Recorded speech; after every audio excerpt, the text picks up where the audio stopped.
As a parent, there's nothing more frightening than knowing your child's in danger and there's nothing you can do to help. For George and Vicki O'Brien of Beaverton, Oregon, that moment came on January 14th, 1989.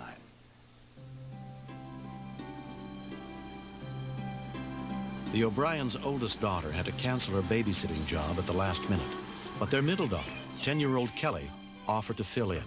Bye, sweetheart. Okay. Kelly's a very good babysitter.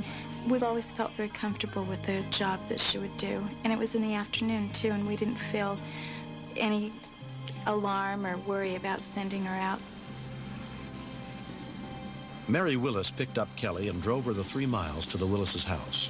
We felt like we lived in a safe place. Oh, hi, Tom. Hi, Tommy. How you doing, Kelly? She had been babysitting for us for a number of times, so there wasn't too much to orient her to, just to explain what Comey had eaten and to put him down for a nap about 1 or 1:30. We'll be back at 4. With that, we left the apartment. I'm gonna lock you in, so you go ahead and just throw the latch. I will. Bye-bye. Want to go play with the Trace? I know we deadbolted the door with the key from the outside. Paint that for me. Are you tired, Comey? Come on, let's go take a nap. Around 2 p.m., Kelly took 2-year-old Comey upstairs for his afternoon nap. Night.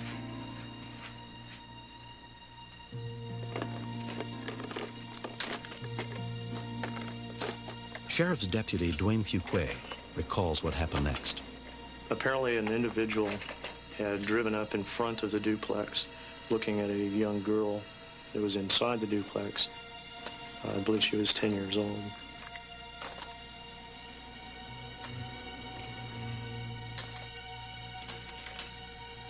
She saw this individual in a car looking at her or staring at her. She moved out of line of sight of the individual in the car. He moved the car so that he could continue to watch and possibly see her again.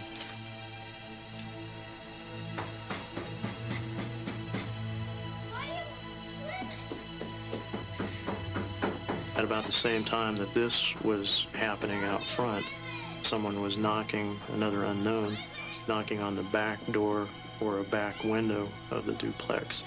What do you want? The individual in the back of the house continued to knock and bang on the door. 911, please, paramedical. I'm babysitting and somebody's in the door and then on the other way somebody's in a car and they're scaring me. She was talking so quickly and yelling that I could hardly understand anything she'd said. Okay, are you alone? Yes. What's the address there? I don't know.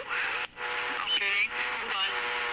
I need a trace on a 3404. She was in a situation where she didn't know where she was. I'm going to trace the line so that we can find out where you're at. So we immediately began a trace, which normally takes approximately 8 minutes. In 8 minutes, we're talking the difference between life and death. How old are you? I'm 10. You're 10 years old. What's your name? Kelly. Kelly? Mom can't sleep and I'm scared. What's your phone number there? I don't know. Can you look at the phone and look? It doesn't say.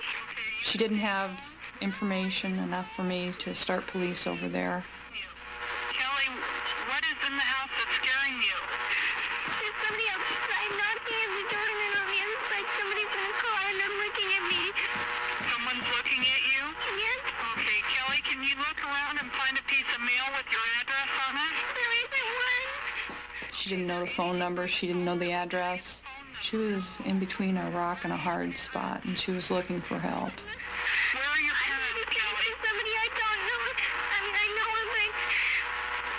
Okay, try and calm down, Kelly. Try and calm down. Hi, they're looking at me. Okay, are they at the window? I started to think, why do these people want into the house? They must have wanted in pretty bad for them to let her see them. Whose house are you at? Is it a friend of yours? Yes. Okay, are they babysitting you? No, I'm babysitting their child. Okay, and someone's come to the door and you won't let them in. Is the door locked? Yes.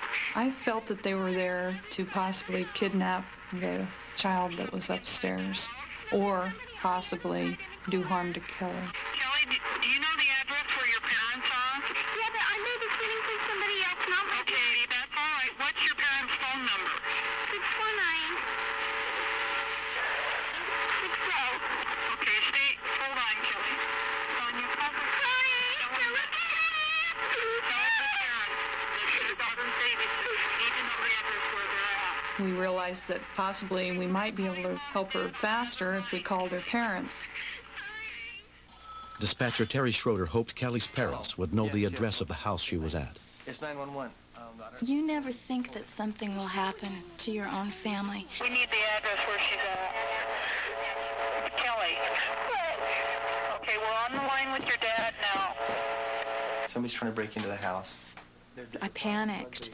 I was terrified. I knew that in a twinkling our lives could be changed forever and that she could be taken away from us, and I was just terrified. What's the address where she is? As we tried to figure out where she was and then to find exactly the address, Yeah, I don't have the exact address, ma'am. I'm sorry. my mind became a little confused. I knew the directions to their place. I knew their first names. I could go there in a minute. I did not know their phone number. I did not know their address. I did not know their last name. Okay, Kelly, everything's okay there. We're still trying to find out where you're at. We needed to have police sent at least to the area where she was at. Phone number or something? The dispatchers passed Kelly's father's directions on to Deputy Fuquay. They were all he had to go on. You think about what can happen to this young girl when we did not know where she was exactly, but we knew that there was a small child in trouble. I was concerned and trying to get there as fast. You want to do something to know that you can help. We pulled out the phone directory. We start thumbing through that, looking for the names of our friends who live next to them. Without an enhanced 911 system, the dispatchers could not get Kelly's address automatically. I just wanted to get her out of that situation as quickly as I could. You hear strange noises? Yeah. Okay, from what part of the house? From the front, by the door. Here's your trace. Space. Okay, this is where we need to go. Okay, you're at the Willis address, Kelly? Yeah. Okay, well, we've got the address now, so we're going to go ahead, and we're going to go ahead and send the police out there to help you, okay? Okay. Well, you can stay on the line with me. Okay. And I'll let you know when the policeman gets up to the house. Okay. You always wonder, is this going to be another statistic? Is it going to be another tragic situation? You run through the gamut of emotions. You run through the entire realm of what could happen as you're trying to get to the location as quick as possible. If I could only drive a little faster, get there a little quicker,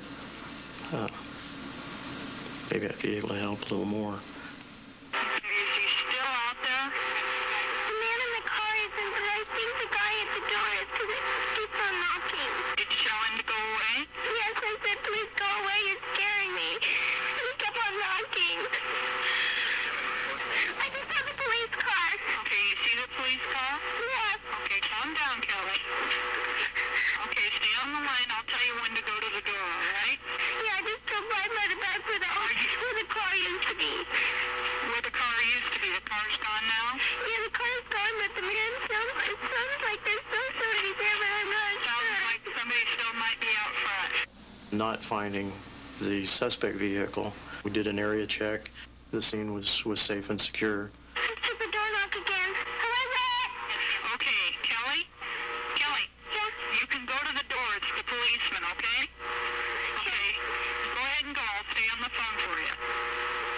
Are you sure? Yeah, I'm going to stay on the phone. You go ahead and go to the door. It's the policeman. I felt relieved that I knew that Kelly was safe. Okay, Kelly. I'll go ahead and say goodbye, all right? Okay, bye, Kelly. Bye. I'm extremely proud of Kelly. I think she did a remarkable job for a 10-year-old. She's real sharp. She's very sharp. She dialed 911. Did the right thing. You'd like to think that all young children would respond the same way, but in fact they don't. Hi. She's okay. Hi. You okay? She just gave me a big hug, and that was about all she could muster at that point. To have her safe again, that to me was the peak of the happy ending.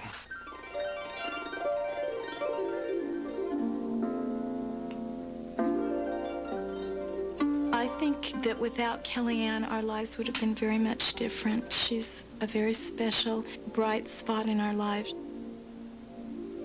The happiest is knowing that we will be able to see her grow up, that we'll be able to enjoy her beautiful spirit, to know that she'll be able to share that spirit with other people for a long, long time to come. She was very fortunate that they didn't get in, because I've handled calls where they did. My advice to other children that are babysitting is to always have the name and address of the people you're babysitting for, and to lock the door. Kelly is definitely responsible for saving Comey's life. Had she opened the door and someone got in, they could have been beaten up, they could have been kidnapped, they could have been killed. I hope I've been able to express to Kelly how grateful I am to her. We're extremely grateful to Kelly for saving Comey's life.